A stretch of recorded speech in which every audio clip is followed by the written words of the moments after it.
Now, from the Signature Bank Studios, this is Chicago's Morning Answer with Dan Proft and Amy Jacobson. Only the biggest stories, only the biggest guests, and only the biggest opinions. This is AM 560, The Answer. Top of the morning, Dan and Amy. Oh, yeah, it's Election Day. Yeah. And one of the more interesting ballot questions is not even between two candidates, at least in Chicagoland and the city of Chicago in particular. It's, of course, the Bring Home Chicago referendum that's been placed on the ballot by BLM Brandon. It would change the real estate transfer tax rates for people selling homes for more than $1 million versus those selling homes for less than $1 million. So properties under $1 million currently account for about 95% of all sales, home sales in Chicago. They will see a decrease in the real estate transaction tax owed. It'll go down from 0.75% to 0.60%, which is a 20% cut. Sales over $1 million will pay a 2% rate on the portion that of the sale that's over $1 million, which is more than 2.5 times what they pay now. And then if you go 1.5 million more than 1.5 million, you'll pay 3% on the portion that's over 1.5 million, which is about 4 times the current rate. Simple majority approves it, and then we soak these rich ne'er-do-wells with their million and multi-million-dollar mansions so that we can solve the homeless problem and provide adequate housing for the estimated 68,000 homeless people in Chicago. That's the promise. Anybody believe that? I mean, what a bunch of bog. And then the CPS or CTU says no, but part of that too is got to house homeless or help house Chicago public school teachers who can't afford to live in the city. Please. So we're building Chicago public school teacher housing too. Right. And then they say it's to house the homeless. Well, guess who's homeless? People who are here illegally. And on Friday, kids left school by the hundreds. And CTU kept saying, oh, no, we're not telling them how to vote. Oh, really? Thank you, Craig Wall from Channel 7. They help with like the homelessness on the streets and stuff and make housing more affordable. Did your teachers encourage you to vote for it? Yes. Okay. Well, of course they did. They're chanting the slogans of the left as they're taking the kids on their march to the polling place. But it's real subtle. But here's, and if you don't like it, oh, you got a problem with it? Every vote matters. It was billed as a nonpartisan parade to the polls. We are asking you to give us an opportunity to tell our story. It will cost $50 billion and 3 cents. Where's the Civic Federation Committee? Where y'all at? Where y'all table? Yes, it will. And so what? That's audacity. That is audacity. That's Stacey Davis Gates at the City Club a couple weeks ago talking about the next teacher contract and making light of it. It'll cost $50 billion because who cares? Whatever amount of money we want, that's what we're going to get. And so what? Yeah. So what if we take the kids to school, from school to the polling place, and we're feeding them the same bilge on the way to the polling place that we feed them in the classroom? So what's the difference? So what? So what's your problem? So what? So what if we want to crater the housing market in Chicago? Certainly the housing market over $1 million, which not as much as it used to be in the Biden era. But anyway, I digress. The point is, so what? So what? What do you have to say about it? And to listen to some of these Democrat apparatchiks like Greg Goldner, all these Madigan flacks from a bygone era, bringing their hands about this. Oh, I'm part of the coalition to do this and do that, and all these goo-goo, cake-eating, left-leaning corporate hacks at the Civic Federation or the Economic Club or the Realtors Association. Oh, blah, blah, blah. So what? So you don't like it? Well, Mrs. Audacious is in charge. So what about your opinion? And that's what's going to happen today, by the way. You think it's going to pass? 100%. Okay. I was going to vote for it because I wanted to screw my liberal neighbors, but now I'm voting against it. And I'm going to have to pull a Democratic ballot. Because you want to. Because I don't want to be part of watching Rome burn It doesn't affect me. My house isn't worth $1 million. Yeah, well, it's certainly not going to be if you don't sell it soon. Maybe a couple of years ago. Last year, it was worth $210,000 more than it is worth now. Who was telling you? You and Sean, and don't start with me, please. Yeah. No. Well, all right. Okay. All right. For more on this and other Econ 101 case studies, we're pleased to be joined by Jim Iuorio. And don't start with me, Jim. Host of the Futures Edge podcast, owner of Branson Palatine. Well, I think I've also told Jim to sell Branson Palatine, sell his compound in Palatine, get the hell out of here, too. But anyway, Jim, thanks for joining us. Appreciate it.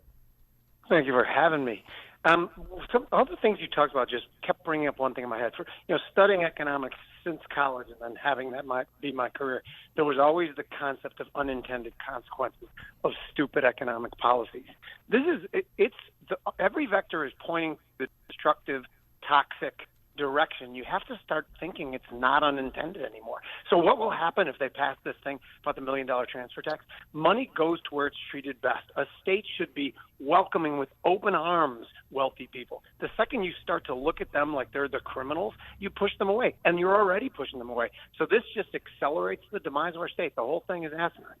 And what's next will be the city income tax, or because you have to fill federal, state, and then city tax will be next. Well, we need to build that. Detroit too. Yeah, we need. So this is $100 million, which, by the way, just to give you sort of some proportion here, this what's the name of this Lincoln Park homeless shelter? outfit? Next to the Episcopal Church. Care for Friends. Yes. Care for Friends. They just broke ground on a $9 million essentially homeless shelter for the unhoused, facility for the unhoused, whatever you want to call it. My understanding is it doesn't have living quarters. It provides like health care and food and so on and so forth. And that's all fine. But $9 million. And Brandon Johnson is going to take another shot, wants to, if the voters probably join him, and they probably will, take another shot at the real estate market in Chicago, because, by the way, this also applies to commercial, not just residential. Right, business owners. My God. So he's going to take another shot. I mean, for $100 million that he thinks is going to house 68,000 people, the whole thing is completely fiction. It's completely fictional. Yeah, but you know what? So what? Just like you were saying. Yeah, so what? What? And so what? Yeah. So the tents are still going to be up. I mean, the homeless people, not all of them want to be housed. I mean, I say this till I'm like blue in the face, and people don't spend time at a homeless shelter, meet these people. I did for a year. I met them. I was with them every Tuesday night for Tuesday night supper. They don't want to be housed. It doesn't matter. The government will give them what they want to give them. Here's the thing that amazes me, because the homeless shelter, and that obviously that topic leads in with the migrant. I love it when they call it the migrant crisis, the crisis that they could stop at any moment, the crisis that the media and the government has pushed on us for the last however many years. But they call it this crisis, and it's breaking apart, it seems, their voter base, but they don't care. The hubris to me is amazing. It's almost like they don't have a care in the world about them being out of office. And that's when you break down, and you did it eloquently, that's so what. What she means is, so what? We have everything in place to remain powerful in this state, and it's way beyond your petty little pointing fingers at us and saying we're doing it wrong. So what? So the whole thing is unbelievable to me. Yeah, that's exactly what it is. That's exactly the message that she's communicating. Yep. All right, let's scale this to national and international economics. You heard maybe in Mike Scott's newscast that the Japan Central Bank is going to increase rates for the first time in 17 years. Is that any sort of canary in the coal mine about global inflation? No, I don't think so. Japan, we looked at Japan for a long time, and they had a deflationary spiral for 30 years. So they used the opportunity of a locked-up supply chain to throw a ton of money in the system to try to get themselves inflation. And they were successful at it. Not great, but they got themselves some inflation. But the point of this move today to take rates from negative to positive, the market, the Japanese yen is still weaker on the day, just today, meaning the market doesn't believe that Japan is really going to start yanking rates up really high. What they're going to do is one off and take a look. China, they think, is on the precipice of great decline, so they really can't raise rates too high. So I don't think it's an enormous deal, and that's what the market's saying as well. What is an absolutely huge deal is in this country that every economist that's on the left keeps talking about the fact that we have a good economy, but never mentions the $34.5 trillion elephant in the room, which is the fact that government keeps spending money to keep everything afloat and papering over any holes in the wall. And that, to me, is unforgivable.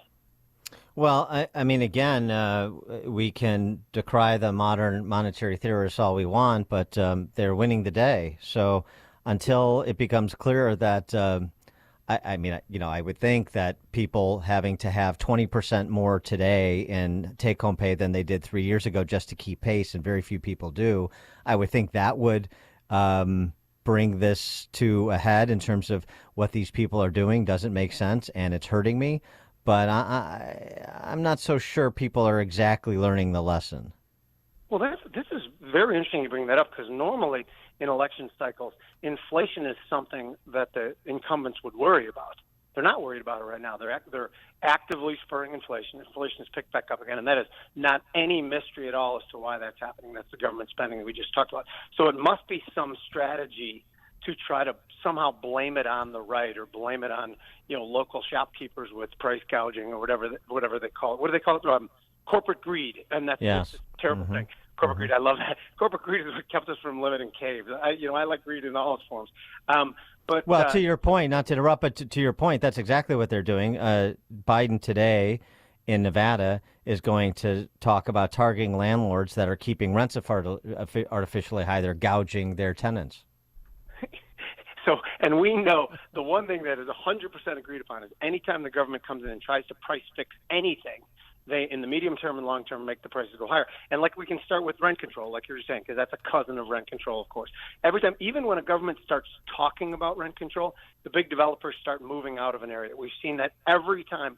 Every time it's been instituted, the same thing happens, and prices go through the roof because the government came in to keep prices down. And what they end up doing is choking supply and not bringing new participants to the market. So this is not something this is something that's settled science within the economic community, that the things he's doing is making prices go higher. What he thinks is that there is a majority of people who are too ignorant to know that that's what it is, and things that sound good. Thomas Sowell, my favorite economist ever, always said that if you characterize the last 50 years, it's policies that worked being replaced with policies that sound good. And that's another one. Yeah, we're going to keep rents down? Sounds great. No, that's not what happens with this. But back to the larger point then, so $34.5 trillion in debt, it sounds like a problem, but it's not being treated like one. And look at the markets, and look at the cryptos. And then also my president tells me that inflation is coming down, and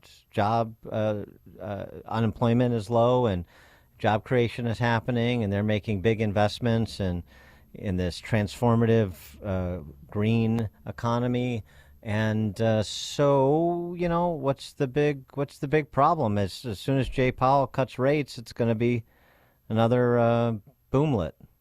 I'm shaking my head, because when you talk about, you mentioned the MMTers, the modern monetary theory people, and a currency crisis. And I'm not saying we're going to get to a currency crisis. I am saying we're headed in that direction at an unacceptable pace.